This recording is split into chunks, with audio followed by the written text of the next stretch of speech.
வணக்கம். நேற்று இரவு மிகவும் ஒரு அதிரடியாக அமைச்சரவைகள் எல்லாம் மாற்றம் செய்யப்பட்டிருந்தது. அதே போல் அமைச்சரவையிலிருந்து ஒரு சிலர்கள் நீக்கம் செய்யப்பட்டிருந்தனர். அதாவது தமிழக உதயநிதி ஸ்டாலின் அவர்கள் தமிழகத்தின் துணை முதலமைச்சராக ஆவது தொடர்பாக கடந்த சில மாதங்களாகவே இது போன்ற ஒரு பேச்சுகள் எழுந்த நிலையில் நேற்றைக்கு இது போன்று தமிழகத்தின் துணை முதலமைச்சராக ஆவார் என்பது நேற்று ஒரு அறிவிப்பு வெளியானது. அதே போல் அமைச்சரவையில் ஒரு சில அமைச்சர்களுக்கு இலாக்காக்கள் மாற்றம் இருக்கிறது. அதே போல் புதிதாக அமைச்சர்கள் நியமிக்கப்படுவதாகவும் நேற்றைக்கு அறிவிப்புகள் வெளியாயிருந்தது. இந்த நிலையில் இன்றைக்கு மாலை 3:30 அளவில் அதே போல் பதவியேற்பு நிகழ்வும் நடக்க இருக்கிறது. இந்த நிலையில் தமிழகத்தின் முதல்வர் மு க ஸ்டாலின் அவர்கள் தலைமையில் அண்ணா அறிவாலயத்தில் ஒரு ஆலோசனை கூட்டம் நடைபெற்று இருக்கிறது. அதாவது இலாக்காக்கள் குறித்து யார் யாருக்கு என்ன ஒதுக்க வேண்டும், இது போன்ற இலாக்காக்கள் யாருக்கு ஒதுக்கினால் சரியாக இருக்கும், இது போன்ற நிகழ்வுகளை குறித்து சென்னை தேனாம்பேட்டையில் உள்ள அண்ணா அறிவாலயத்தில் ஆலோசனை கூட்டம் என்பது நடைபெற்றிருக்கிறது. கடந்த சில நாட்களுக்கு முன்பாக தமிழக அமைச்சரவையில் மாற்றம் இருக்கும், ஏமாற்றம் இருக்காது என முதலமைச்சர் மு க ஸ்டாலின் தெரிவித்திருந்தார். அதே போல் அதன் பிறகு மக்கள் மத்தியிலுமே தொண்டர்கள் மத்தியிலும் திமுகவின் அதாவது உதயநிதி ஸ்டாலின் அவர்கள் துணை முதலமைச்சர் ஆக வேண்டும் என்பது திமுகவின் 75வது பவள விழாவில் நடந்த போது கூட நிறைய பேர் மேடையில் பேசும்பொழுதே இது போன்ற கோரிக்கைகள் எழுந்தன. இந்த நிலையில் நேற்று இரவு உதயநிதி ஸ்டாலின் அவர்கள் துணை முதல்வர் ஆவார் என்பது வெளியாகியிருந்தது. இந்த நிலையில் தற்பொழுது ஆலோசனை கூட்டம் நடைபெற்றிருக்கிறது. இந்த ஆலோசனை கூட்டத்தில் அமைச்சர்கள் ஐ பெரியசாமி, கே என் நேரு, கீதா ஜீவன், முத்துசாமி இவர்கள் எல்லாம் இந்த ஆலோசனை கூட்டத்தில் இருக்கிறார்கள். இதன் பிறகுதான் உதயநிதி ஸ்டாலின் அவர்களும் இந்த ஆலோசனை கூட்டத்தில் கலந்து கொள்ள இருக்கிறார். இது போன்ற தகவல்களும் நமக்கு வெளியாகி இருக்கிறது.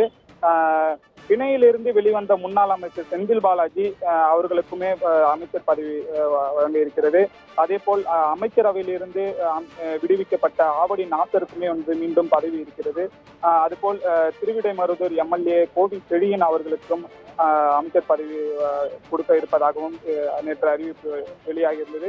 அதே போல் சேலம் மேற்கு தொகுதி எம்எல்ஏ ராஜேந்திரன் அவர்களுக்குமே அமைச்சரவையில் புதிதாக இடம்பெற இருக்கிறது. அதே போல் சில அமைச்சர்களுக்கு இலாக்கா மாற்றம் செய்யப்பட்டிருந்தது. இந்த நிலையில் உயர்கல்வித்துறை அமைச்சராக இருந்த பொன்முடி வனத்துறை அமைச்சராகவும் சுற்றுச்சூழல் துறை அமைச்சராக இருந்த மெய்யநாதன் அவர்கள் பிற்படுத்தப்பட்டோர் நலத்துறையும், ஆதி திராவிடர் நலத்துறை அமைச்சராக இருந்த கயல்விழி மனித வளத்துறைக்கும், வனத்துறை அமைச்சராக இருந்த மதிவேந்தன் ஆதி திராவிடர் மற்றும் பழங்குடர் நலத்துறைக்கும், பிற்படுத்தப்பட்டோர் நலத்துறை அமைச்சராக இருந்த ராஜகண்ணப்பனுக்கும் பால்வளத்துறையும் மாற்றம் செய்யப்பட்டிருக்கிறது. அதே போல் இலாக்காக்கள் மாற்றம் செய்யப்பட்டிருக்கிறது. அமைச்சரவையில் புதிதாக அமைச்சர்களை சேர்க்கப்பட்டிருக்கிறது. அதே போல அமைச்சர்களாக இருந்த செஞ்சி மஸ்தான், மனோ தங்கராஜ் மற்றும் ராமச்சந்திரன் ஆகியோர் அமைச்சர் பதவியில் இருந்து விடுவிக்கப்பட்டிருக்கிறது என்பது குறிப்பிடத்தக்கது. இந்த அமைச்சரவை மாற்றம் என்பது இதோடு 5வது முறையாக அமைச்சர்கள் மாற்றம் செய்யப்பட்டிருக்கிறார்கள். 3 அமைச்சர்கள் நீக்கம் செய்யப்பட்டிருக்கிறார்கள். 4 அமைச்சர்கள் புதிதாக சேர்க்கப்பட்டிருக்கிறார்கள். 6 அமைச்சர்களோட இலாக்காக்கள் மாற்றம் செய்யப்பட்டிருக்கிறது. இது போன்ற நிகழ்வுகள் இது எல்லாமே நடந்திருக்கிறது. ஆனால் எந்தெந்த துறையும் யார் யாருக்கு ஒதுக்கினால் சரியாக இருக்கும், அதே போல் அமைச்சரவைகள் நீக்கம் செய்யப்பட்டிருக்கிறது என்பது அவர்களுடைய தொகுதியிலுமே செயல்பாடுகள் குறித்தும் அவர்கள் செய்த செயல்திறன்கள் குறித்தும் குறைபாடுகள் இருந்ததன் காரணமாக தான் இந்த அமைச்சரவையிலிருந்து நீக்கம் என்பது பேசப்பட்டு வருகிறது. இந்த நிலையில இந்த துறைகளை யார் யாருக்கு ஒதுக்கினால் சரியாக இருக்கும், சரிவர இருக்கும், அமைச்சரவை எந்த அளவுக்கு சரியாக தொடரும் என்பது குறித்துமே சென்னை தேனாம்பேட்டையில் உள்ள அண்ணா அறிவாலயத்தில் மு க ஸ்டாலின் அவர்கள் தலைமையில் ஒரு ஆலோசனை கூட்டமானது நடைபெற்று வருகிறது. இதன் பிறகுதான் என்னவென்று தெரிய வரும். அதே போல் இன்றைக்கு மாலை 3:30 அளவில் பதவியேற்பு என்பது நடைபெறுகிறது. இந்த ஆலோசனை கூட்டம் முடிந்த பிறகுதான் முக்கிய தலைவர்கள், அதாவது செய்தியாளர்களை சந்தித்தார்கள் என்றால் அடுத்த கட்டமாக இது போன்ற தகவல்கள் வெளியாக இருப்பது தெரிய வரும். ஆனால் இந்த அமைச்சரவை மாற்றம் என்பது 5வது முறையாக மாற்றம் செய்யப்பட்டிருக்கிறது.